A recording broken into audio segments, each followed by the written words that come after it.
Hi everyone, this week we're looking at theories relating to intersectionality in feminism. I'm starting with the history of intersectionality. Intersectionality is not a new idea, though the term itself only dates from the end of the 1980s.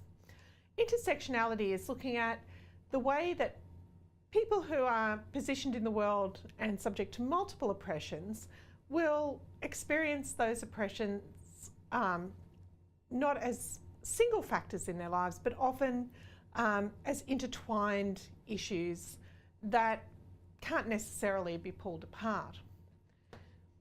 It was something that was missing from many early feminist critiques of gender-based oppression.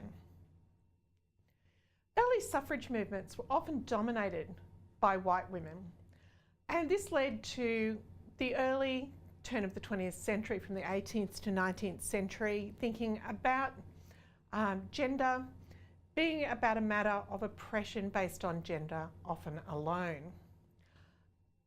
Though we think of suffrage movements being dominated by white women, there were, of course, women of colour involved in suffrage movements around the world.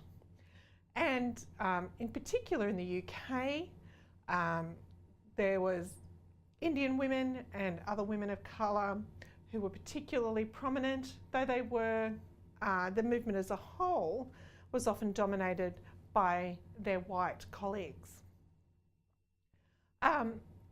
The opponents of anti-suffrage movements often argued that the delicacy of women meant that they weren't properly placed to vote, because they would have to consider distasteful or unpleasant matters of politics that were part of,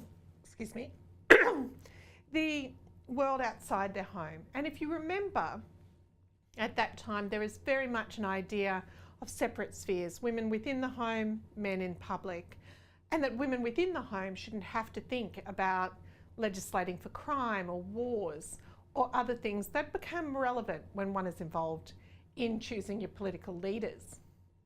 However, as early as 1851, Sojourner Truth, a famous abolitionist who had worked in the US to dismantle slavery, challenged that narrative based on white and middle class and upper class women being too delicate to vote, by arguing, "Ain't I a woman?" and gave a famous speech, which you'll see extracted on the website, or enacted on the website. Throughout the 20th century, there was increasing awareness of gender-based discrimination. There were some groups, such as the Combahee River Collective in the US, that started to look at multiple axes of oppression. In Australia, at the same time in the 70s and 80s, there was a reclaiming of women's history throughout early Australian history.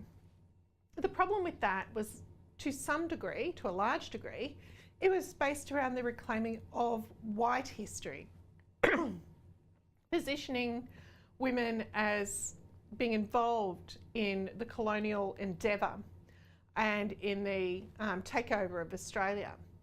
There was new research looking at how women convicts, women settlers, women squatters, the wives of squatters, drovers, etc. were living their lives through colonial history. A lot of this came out of colonial studies movements, and it was considered very revolutionary at the time, because a lot of the myth of Australian white history was of the endeavour of the individualistic man. However, it enormously ignored the experiences of women of colour in Australia. So, for example, the trafficking in Indigenous women, the removal of their children, the lives of their daughters, who were often placed in mission schools, who would give them very little education, and then place them as servants for rural white families, and many of whom never saw any of their wages, and who were treated as effectively slave labour servants. Similarly, there was less concern about the lives of other women immigrants to Australia who were not white immigrants. So the history of white Chinese women in the gold rush, etc., was somewhat overlooked. That started to be criticised, and people started to look at the role not only of white women in Australian history, but also of women of colour and of the current oppressions of women of colour in Australian society. A lot of this came out of the critical race theory movement, a philosophical movement that, as it says on the box, is critical of racial oppression. And this is an important mid to late 20th century, and even now, movement that includes strong jurisprudential critique of laws on the basis of oppression based on race. Disability theory also started to increasingly challenge ideas about women with disabilities, in that disability theory was unpacking social assumptions about people with disability as being sexless, poor parents, unable to work, etc. And looking at how society disables people rather than injuries or illnesses, in that in many instances, while a person may suffer pain or limited mobility, it is the lack of ramps, it is the lack of audio assistance or of visual assistance for people who are blind or deaf, which is the true disabling issue for them moving through the world. And that, of course, impacts on women with disabilities in some ways differently to the way it impacts on men with disabilities, though there is a lot of overlap. Marxist class analysis, particularly feminist class analysis, was starting to unpack the ideas of the oppressions of class and gender and how they work together for many people.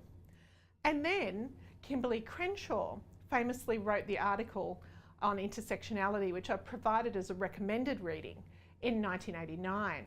And she coined that term intersectionality. I'll look at it in another video in more detail at her work around intersectionality. More recently, national and international bodies have started to look at the idea that oppressions are not simply uni-axis or from one source. So the Australian Human Rights Commission and Equal Opportunity Commission in 2001 gave a statement which included the line you see there, that an intersectional approach asserts that aspects of identity are indivisible, and speaking of race and gender in isolation from each other results in concrete disadvantage. They were recommending that the way that race and gender intersect for many people should be considered as one form of multiply accessed oppression rather than separate oppressions which may not be accounted for under legislation. Similarly, the UN Commission on Human Rights has stated that it recognised the importance of examining the intersection of multiple forms of discrimination, including their root causes from a gender perspective.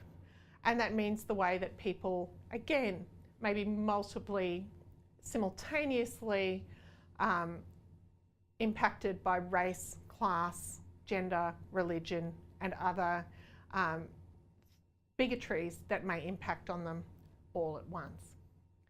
So that's a short historical overview. Please move on now to look at the work of Kimberly Crenshaw.